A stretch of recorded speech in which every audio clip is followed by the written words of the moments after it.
Hello and welcome to this episode of The Basement. In this episode, I'm going to show you how I turned this instrument into this instrument.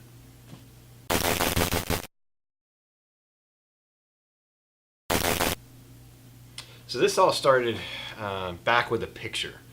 Now I'm going to pop up that picture right now. This I saw on a social media post, oh man, probably about 5-6 years ago, something like that.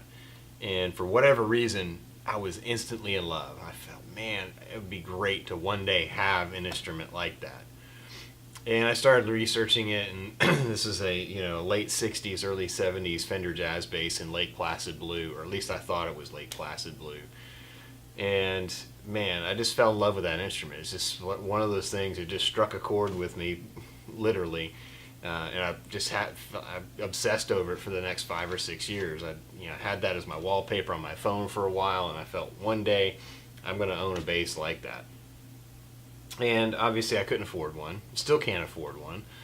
So what I ended up doing after several years of just wishing I had a Fender Jazz Bass that looked like that, it's like, well, let's just get a Fender Jazz Bass. And I started looking on Facebook Marketplace, and I eventually came across this particular Mexican-made Fender Jazz Bass. So I really didn't have any video equipment or really even an inclination to start a YouTube channel back when I first started this build project. So what I did do is I did take a lot of pictures. So what I'm going to do is I'm just going to do a real quick slideshow showing you how I went from point A with this instrument to point B. Let's get started. So again, this is the inspiration for the build project. This beautiful bass here and this other version of it right here. So I ended up getting on Facebook Marketplace and finding this poor abused bass. It's a year 2000 made Mexican Fender Jazz Bass. I was able to negotiate the price down based on the crack in the headstock, the condition of the finish, the rust on all the electronics. I was able to get it down to about $100. I feel like I made a great deal. So my first step was to try and clean it up as best I could.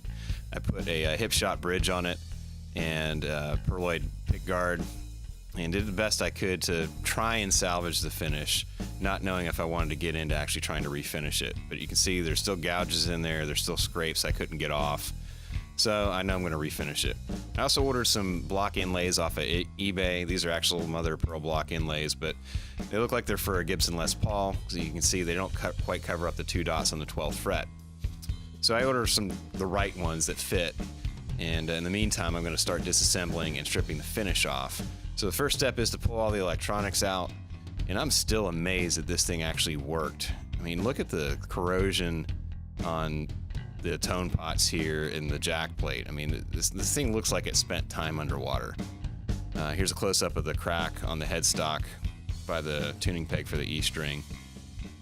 I actually didn't mind the color paint once I pulled the pick guard off, but couldn't do anything with this. So you can see by the date stamp on the neck pocket, this was made in 2000, May of 2000. It's actually got a pretty decent slab of rosewood for the fretboard with the walnut stripe on the back of the neck. So now it's time to start actually stripping the finish. So I'm using a heat gun and a paint scraper, and man, this is just a pain in the backside to get off. Once I got into a rhythm, it took me probably about 3-4 hours to get it all cleaned off. But the problem is this is like a multi-piece body that it looks like they used some sort of a plywood veneer on both the back as well as the top. And there's spots where I overheated it with the heat gun, and it started to bubble up the veneer. So I ended up having to, chip it off and then go back in and fill it in with Bondo. Now, some luthiers recommended that I used just drywall spackle compound. I was like, man, that just doesn't seem right. So me and my infinite wisdom and lack of knowledge decided to go with Bondo instead. We'll see if I pay the price later. I do. So this is the nitrocellulose finish I decided to use. I went with Gracie's because they're the only ones I could find with what I felt like was factory original Lake Placid blue paint. So the first step is sanding sealer. So I put on a full can, which yielded about 4 coats of sanding sealer. And I went and sanded back to a 400 grit finish between coats 2 and 3. And then it got cold before I started putting the color on. So I start off with a base coat of Olympic white before putting on a can of Lake Placid blue. And I boogered something up and ended up having to sand it back and do it over again. but I'm still pleased with it at this point, given I've never done this before. So I'm starting to shoot clear on it. Before I get too far into the clear, I do a mock-up just to get an idea of what it's going to look like. And man, I just keep, oof, that's a good looking instrument right there. Then it gets really, really cold right before I'm starting to shoot clear. So cold, in fact, that it actually froze moving water at Sweetwater Creek State Park, which just does not happen in Georgia. So this is Sweetwater Creek right here, and it's frozen. Then a few days later, we get one of the best snowstorms we've had since I was a little kid. Almost 8 inches of snow, which just never really happens. In fact, we got more snow the following weekend. Man, we had a ton of fun with all the snow. My kids loved it. Dog loved it. Heck, even my Jeep loved it. I actually had fun going pulling people out of the ditches using a winch I never get to use. But as the snow started to melt, the sun started to shine, it was time to get back to work. So I started with the block inlays, but I did some test inlays on the back of the headstock, put a little cross in there, because this is basically a bass I was intending to use for church worship service. So I take the block inlays and I super glue them down into position. I label them and I start masking it off. And then I pop off the block inlays. And that's serving as basically my template where I need to make my inlays. So here I am doing the very first one. I'm using a Dremel tool with a router attachment and a 1/4-inch router bit to hog off most of the material. Worked pretty well, even though it's still got the frets in place. And I still had to go back with a really, really sharp chisel to clean up the edges, make sure the depth was uniform, and then sharpen the corners. But I'm really, really pleased with how it turned out. So once I got everything cleaned up, I start putting the block inlays in. And then the really not so fun process of filing down the block inlays to match the radius of the neck profile started. That took a long time. Put a bunch of lemon oil on there, and man, I still can't believe for my first try at doing inlays that I got this good of results, especially on a fretboard that already has the frets on it. So I would absolutely do this again. I've learned a lot doing it, but man, I'm still super pleased. It's definitely one of the best aesthetic pieces of the entire build. So here's the finished product. And I did over sand this a little bit on some of the clear coats and kind of burned in a little bit to the Lake Placid blue, but most of that's going to get covered by the pick guard, so I just decided to go with it. So part of the build components, I'm using an Emerson pre-wired kit with the oil-filled capacitor on the tone pot and some Fender Custom Shop 60s jazz bass pickups that have the right, correct copper windings with the coating on it, as well as the shielded base plates. And then, of course, I shield off the control cavity as well as the pickup cavities, solder everything up, put the pick guard in, put the bridge in, adjust the saddles, bolt the neck down, put on some hip shot tuners that I picked up used off of eBay to match the original bolt hole pattern that was on that instrument. String it up, and ooh boy, by the grin on my face, you can tell I'm happy with how this thing turned out. Then it got really cold. All right, so the reason why I said it got cold and why that matters is because I'm not a patient person by any stretch of the imagination. The minute I got this thing finished, assembled, and I finished assembled it long before the paint had cured on the actual body of the instrument.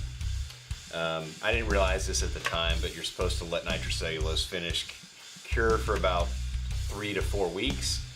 I didn't do that, and it got cold shocked. So because I was impatient, I wanted to take this out and I wanted to play it with a band as quickly as I possibly could. So I'm one of the rotating bass players at my church that sits in with the band, and I just happened to get the call to play that Sunday. So we rehearse on Wednesdays, and unfortunately I work really far away from where my church and my home is at. So I have a tendency to load up my gear that morning and leave it sit in the car during the day and then just go straight from work to rehearsal. So on this particular day, the low temperature was 11 degrees and the high temperature ended up being 22 for the day. So by the time I got the bass to rehearsal and took it out of the case, all the finish had cracked. Now, I haven't done much, but attempt to touch up a couple of spots where it had flaked off, and I just started to give up on trying to touch that up. But at the end of the day, I accomplished the goal of having that dream bass that I always wanted. I knew this was going to be a low risk, high reward type of build project. I have $100 invested in the actual instrument itself before I started buying parts. Now, obviously, I got carried away. It's fairly typical for my personality to get carried away on anything that I start doing. So I have a lot of money tied up into this, and a lot of labor, and a lot of effort, and a lot of learning experiences tied up in this. But that's what it was all about. I've never done inlays before, and these turned out phenomenal. I've never refinished an instrument before. Obviously, this has got some issues, but it still looks good. When you think about it, Fender Custom Shop charges a ton of money to produce a relic instrument, and honestly, until this just starts completely falling apart, this finish, I'm not in a hurry to refinish it.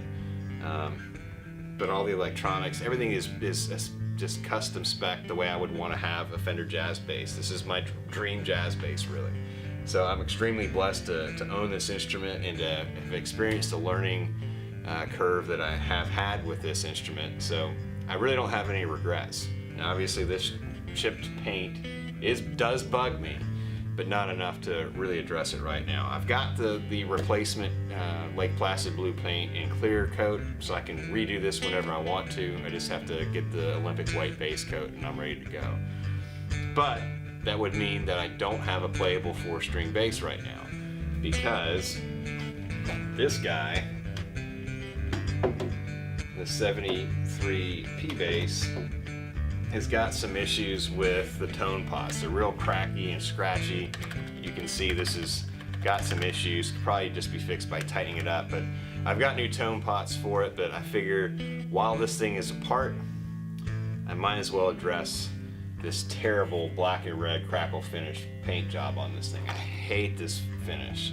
It's ugly. And there's a couple other issues. This bridge pickup was not originally on this instrument when it was made in 1973. It was added in. You can see they didn't know what they were doing, so they painted a piece of pickguard to match the oversized cavity that they routed out. Not only that, is look at the shape of this lower horn. That is not the way a P bass is supposed to be shaped.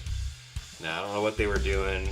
Obviously, you can see by the terrible scallop fretboard, they were trying to make a shred bass out of this thing. I don't know what it was. Some 80s hair metal dude got a hold of this thing and just butchered it.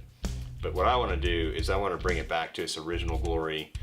I'll leave the jazz bass pickup in the bridge position because I think it just adds to the versatility of the instrument, and it's not factory original anyway with all the things that they've done to it. I'm not going to be able to fix the scallop fretboard, but I can at least clean it up and make it uniform and make the scallops straight. So I'm going to do that, and I'm going to try and figure out a way to bring the horn shape back to original for a P bass. So I need to find a P bass template, and then I'm going to consult a couple luthier friends and see what they recommend on how I piece or laminate some wood back into that before I actually repaint this. And the cool thing is I will have hopefully learned from all my mistakes on my jazz bass build, so that when I tackle this, which in my opinion is a high risk for mistakes, I would have rather made the mistakes on this low cost instrument than on something that's actually meaningful like this vintage instrument here. So trying to figure out what color to paint this guy. I'm thinking of maybe a metallic fleck kind of Kelly green finish. Maybe kind of a cool color. But I'd like to know what you guys think. What color should I paint this Fender P bass? Let me know in the comments below. This will definitely be a upcoming project here on the Basement. Not sure when I'm going to get around to it because I want to make sure I take my time and not be impatient with this particular build. I want to get it 100% right as I possibly can. So I guarantee you're going to see this bass on some upcoming episodes in a build series here on the channel. So until next time, this has been Brian hanging out with you down in the basement.